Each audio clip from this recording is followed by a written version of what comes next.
Well, good evening. Rick Francona here. Welcome to our first Middle East Perspectives Live. I want to ask you to bear with us as we attempt to master this technology. As I was explaining earlier, we're bolting together some pieces to try and make this work through a laptop. It's actually set up to do on a phone. I'm speaking to you tonight from La Quinta, California. Emily and the cats and I have come down for the winter. If you're not familiar with La Quinta, it's about 20 miles east of Palm Springs. The weather's nice. We're on a golf course right out over here, 18th fairway, not too bad. If we can get this all up and working, we may try to do this on a regular basis. Thought tonight maybe I'll just give you a few words about the President-elect Trump's probable selection for Secretary of Defense. And then I've got a few questions that people sent to me, and I'll just kind of give a few answers to that. But primarily we're here just to see if this works. If anybody's interested in doing this, I would really be interested in your feedback.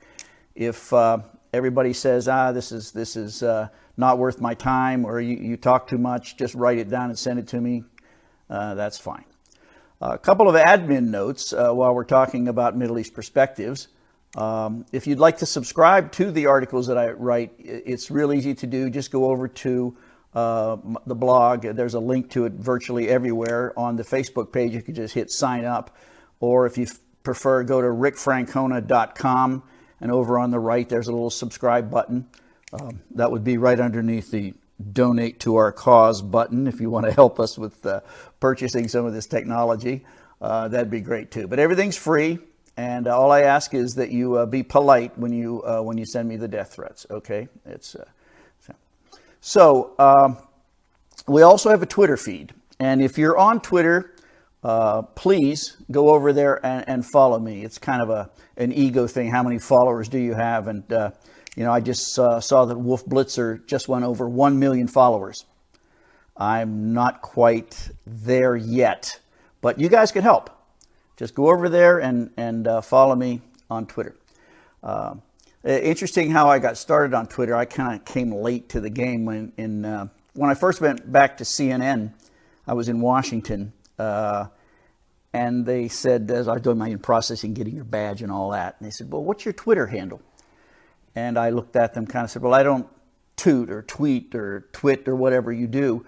And they laughed and all that, and they said, "Well, you need one. Call your grandkids; they know how to do this." And I thought, okay, great. And so I found some intern who was working there, college age, basically free labor for the network. And I asked her, can you help me set up Twitter? And she gave me one of these, of course, whatever, looks like they're all like 19 from the Valley. And she said, "Well, who are you?" I said, I was surprised that she had to ask, really. And I said, "Well, I'm the Middle East guy." She said, "Great." Boom, boom. She hands me and she said, "Hey, here, you're the Middle East guy. Think of a password." I said, "That's it? I'm the Middle East guy?" I said, "Couldn't we say like Rick Francona?" She goes, "Nope, you're the Middle East guy. Please go away." All right. So I hope some of you have seen my article today. I published one called Probable Secretary Nominee Jim Mattis. Finally, a wartime consigliere. And I wrote an article some time ago when Secretary Carter, the current Secretary of Defense, Ash Carter, was named to his position. And I was on CNN, and they asked me, "Well, what do you think about Ash Carter as the Secretary of Defense?" And I said, I want to hearken back to the 1972 movie, The Godfather, when Michael Corleone says, "I need a wartime consigliere," and Tom, talking to Tom Hagen, Robert Duvall's character, "You're not a wartime consigliere." Well, Ash Carter was a great manager, respected lawyer, had held many positions in the Department of Defense, but Ash Carter, for all of his attributes, is not a wartime consigliere. We need somebody that can take the fight to the enemy, not manage them to death. So I'm hoping that General Mattis will be confirmed as, well, assuming that the president-elect nominates him, It's going to require a waiver, though. There's a law that requires that there be 7 years time between when you go off active duty, when you retire or separate, and then you take the job as Secretary of Defense. It's a 7-year period. I believe that General Mattis retired in 2013, so that will require a waiver. They've done it before. In 1950, the Congress waived that requirement for General of the Army George Marshall. And I'm hoping that they'll see fit to do that again. Take a look at that article. I think you'll see that General Mattis is a good fit for the job. So I've got 4 questions, and I don't want to take too much of your time. I thought we would do maybe 10 minutes, 15 minutes tonight, and we'll see how all this works. We'll go through some of the feedback and see how it is. So I've got 4 questions I want to answer, and I really didn't get that many questions, so you may not like these questions. They may not be the most hard-hitting questions. They may not be the question you want to ask, but if there are questions that you want to ask, get them to me. And even if we don't do this, I tend to answer almost every email. I try not to get into Twitter wars or Facebook contests, but if you send me an email, I'd be happy to answer, as long as it's politely stated. And if you're going to just give me your opinion, at least have the courtesy to make it sound like a question. Okay. All right. And that's the thing. We'll have to figure out how to take questions as we do this. I think there's a way to do it. I think you might be able to type them, but I still haven't figured out how we're doing this. I'm using one computer for my notes and the other one for the camera and the light. We'll figure it out. Okay, first question's from Nancy. During the first 30 days in office, what immediate policy decision could the Trump administration make to impact positively the crisis in Syria? Well, let's take the easy ones first. Crisis in Syria. I think the first thing the Trump administration has to do is determine just what our policy is in Syria. I think we know what our policy in Iraq is. And I think the policy we have right now in Iraq is working. And I'll credit that with the new chairman of the Joint Chiefs, Marine General Joe Dunford. I think he's done an outstanding job coming into that role, advising Secretary Carter what needs done. And even though the administration refuses to acknowledge that we have boots on the ground, we have boots on the ground. There are U.S. Army artillery batteries. There are Army and Air Force tactical air control parties calling in airstrikes. There are special operations forces all over, all the way down to the battalion level with the Iraqis, really doing a good job there. Syria, we're trying to do that on a much, much smaller scale. We're backing right now a group called the Syrian Democratic Front. It's a group of Kurdish fighters called the YPG. Don't worry about all the initials, it'll drive you crazy. A bunch of Kurdish fighters and some Sunni Arabs joining together, going after ISIS. They are the vanguard of the attack on ISIS in the city of Raqqa, which is ISIS's self-declared capital. They're only about, let me put this in miles, about 12 miles north of the city, and they are moving. Unfortunately, our allies, and I put air quotes on that, our allies, the Turks, have decided that they don't want the Kurds to do anything, so they're actually opposing the Kurds in northern Syria. At the same time, the Kurds are working with us to fight ISIS. The Turks are supporting the Free Syrian Army, which is anti-regime, but right now they're fighting ISIS. And they're moving, and they want to be the ones to liberate Raqqa. Unfortunately, they're still 100 miles away, whereas we've got a Kurdish force and a Syrian force 12 miles away. I think that's probably the smarter thing to do. So we're supporting that. So we have to decide what our role in Syria is going to be. Are we going to go after ISIS, or are we also going to continue our, I think, misguided policy that we need to get rid of ISIS and overthrow the Bashar al-Assad regime at the same time? It's not going to work. Here's the problem with Syria, and contrast that with the situation in Iraq. In Iraq, easy. Everybody is against ISIS. That's it. You got ISIS on one side and everybody else allied against them. And that includes the Iranian-backed Shias, the country of Iran supporting the Iraqi government. We're supporting everybody working against ISIS. Syria, big, big difference. You've got the regime supported by the Russians with a massive amount of air power, and now they brought their carrier down to the region. You've got Hezbollah with thousands of troops on the ground in Syria, and Hezbollah is probably one of the finest irregular forces in the world. You've got the Islamic Revolutionary Guard Corps from Iran, and just today the Iranians acknowledged that they've lost 1,000 people in Syria. They've got about 10,000, 12,000 people there. We also have Shia militias from Iraq. There are Shia militias from Afghanistan, and even some Pakistanis thrown in there. So you've got all of these people supporting the regime. That's their primary focus. Now, they'll tell you that they're there to fight ISIS, but they're not. They're there to support the regime. Their primary goal is to keep the regime in power. Vladimir Putin wants to keep the regime in power because he wants access, after all is said and done, to two bases, one Navy and one air. And given the situation in Syria right now, I think they're probably going to be successful because no one is allied with us except the Turks. And I've already told you the problem with the Turks, where we can't get together even to defeat ISIS. So this is a real basket case. So is there a solution?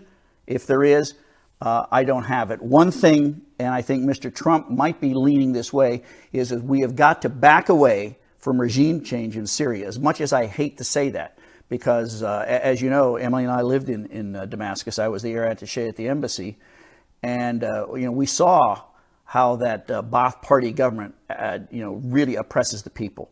So I think it's important that we strive for regime change, but don't make it the focal point of our policy. I think we need to get rid of ISIS, and then we can figure out what happens after that.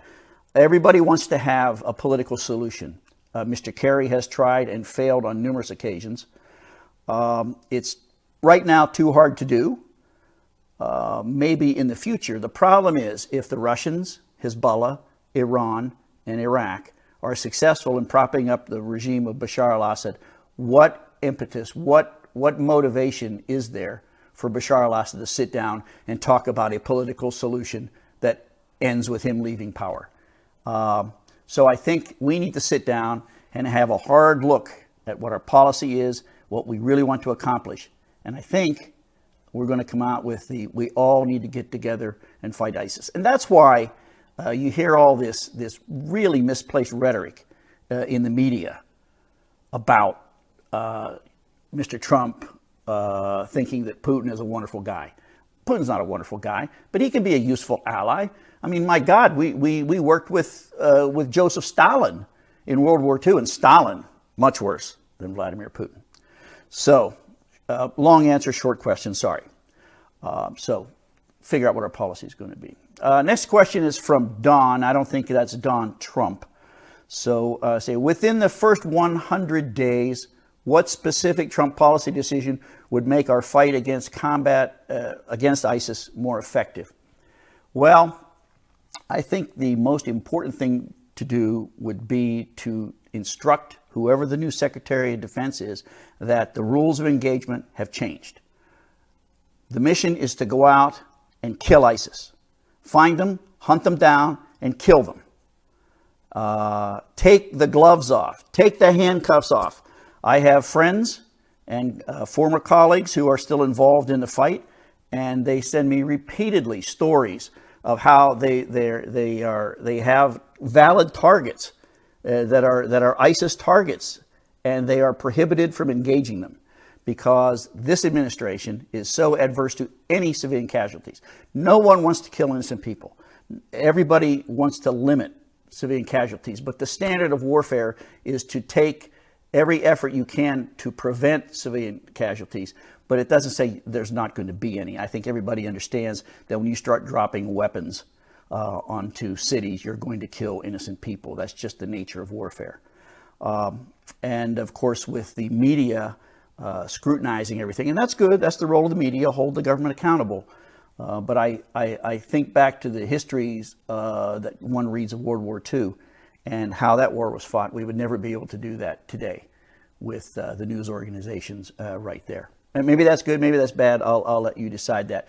But I think the specific policy decision would be to revisit the rules of engagement and let young captains in the field make decisions instead of everything having to come up almost to the White House before you can drop a bomb. Crazy, crazy. We spend all this money sending these young officers to some of the best training in the world, give them the best weapons in the world, and give them the best systems in the world, and then not let them use it. Just appalling. So I'll leave that one to you. Question from Jose. In your opinion, what are the most critical challenges for American foreign policy in the Middle East? Okay, I think we just talked about those. So Jose, I refer you to A and B. So, and last question we're going to take is, and I know who this is from. It's from a friend of mine. This is from Paul. He says, why doesn't the coalition put troops on the ground in the Sinai and Sirte, Libya, to take on the ISIS foothold in North Africa? Excellent question. I think we're doing about all we can do in Libya, and let me talk about Libya first. We have provided a lot of air power. There's an amphibious carrier off the coast that's providing a lot of air support to the Libyans, and the Libyans are going to be able to take care of this themselves. They've really closed down that area that ISIS still controls, and it's just a matter of time before they extinguish them there. The problem is it's like anywhere else. As you squeeze them here, they squeeze out and they go somewhere else. So we're seeing ISIS spreading out all over Africa, and also the U.S. Africa Command is expanding its presence. They've set up a base in sub-Saharan Africa from which they can monitor most of what's going on there. And we're working very closely with one of our great allies in the area, the French. And I think that's important that we work with them closely because they have much better access to that area than we do. So I think Libya will sort itself out, but then we're going to have to keep track of what's going on in the region. Sinai. Sinai is an interesting issue because it deals with the Egyptians. Now, just a little bit of background without boring you, put you all to sleep. You remember when Mubarak was removed with the start of the Arab Spring 2011. Then there were, after a period of about a year, there were actually democratic elections held, and a Muslim Brotherhood member, Mohammed Morsi, was elected president. And very shortly after that, he started becoming more authoritarian than even Mubarak. So the military removed him. And of course, that constitutes a coup, a military coup. And the U.S. law almost requires the United States to cease providing military support, and we did.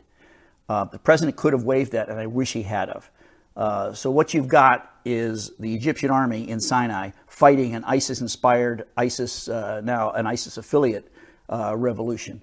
And we cut off their spare parts. Probably the most effective weapon against the ISIS fighters in Sinai is the Apache helicopter. Fearsome weapon. But they couldn't get spare parts, and we cut off deliveries of new helicopters, so they're really hurting them.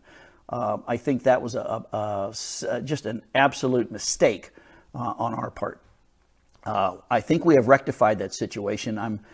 It's hard to get good information from this administration on what they're doing, but Secretary Kerry has guaranteed that the Apaches will be taken care of, so we'll see. And once again, we don't have to go there and fight. We do not need to put boots on the ground. The Egyptian army is quite capable of taking on these guys. I think we need to empower our allies to do this. This is the concept that we had before in Syria. We're going to have somebody do boots on the ground, except in Syria, there was no ready-made ally to do that. The only people we could really count on are the Kurds, and that's just a political minefield when you start talking about arming the Kurds, especially when you're dealing with NATO ally Turkey. So I think I've taken about 20 minutes of your time, and I think this will be available. I think what I will do is I will download the video and clean it up. I know there was some at the beginning that may not have started right on time, but this will be available, and I really would appreciate your feedback. Tips on format and all that, and I would like to take live questions if we can figure out how to do that. I'll put my technical expert on it over there, and I will have my finest people work on it. And with that, thank you for your time. I know that you could be doing other things. Well, you probably are doing them. Probably have a nice glass of wine there or other beverage of choice. Please follow me on Twitter. Sign up for my articles. Give me some feedback. I have pretty thick skin, right? Yes. So thank you again, and good night from La Quinta, California.